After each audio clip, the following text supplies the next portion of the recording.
I'm Linda Ostovitz. I'm an attorney with Offit Kerman. And this morning I have the pleasure of being at Hudson Coastal in beautiful Maple Lawn with Brad and Tricia Hudson, who are the owners of Hudson Coastal.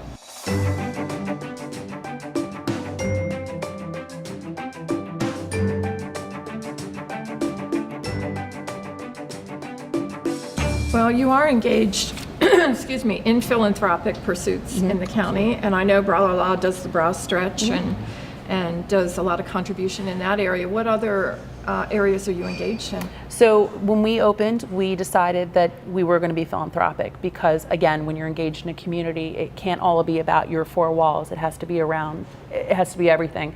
So for our first year, we decided to choose the Almond Cancer Fund for Young Adults. They are a local charity.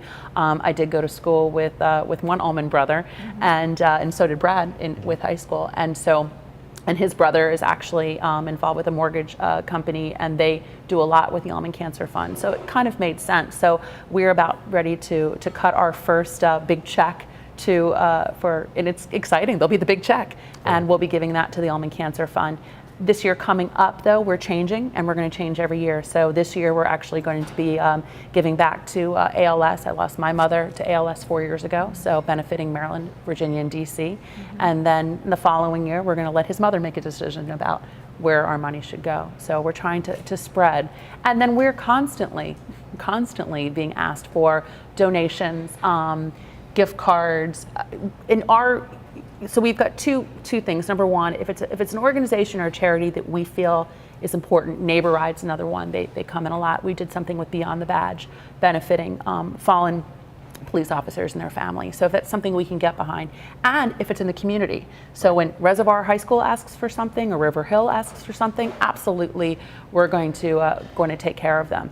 If it's an hour and a half away, maybe not, because we're still running a business, as I've been told. So there's a real theme here, and that's community. Yes. You're also involved in a program, ORP. Is that correct? What is ORP? It's the Oyster Recovery Program, partnership, excuse me. And we sell a lot of oysters here, and so we keep the shells. And then there is the Oyster Recovery Partnership. They come and pick it up weekly. We've been doing it for about a year, and so it's a commitment to save or recycle. And last year, I just got the numbers, we saved, we donated 15,000 pounds of oyster shells. And they take them, they recycle them, and they put them back in the Chesapeake Bay, which obviously helps with new oyster beds, and essentially cleans the Chesapeake Bay. So that's a big, we take a lot of pride in that. That's a great organization. We're sourcing our seafood from Prince Edward Island down to the Keys, so the eastern seaboard is really important to us.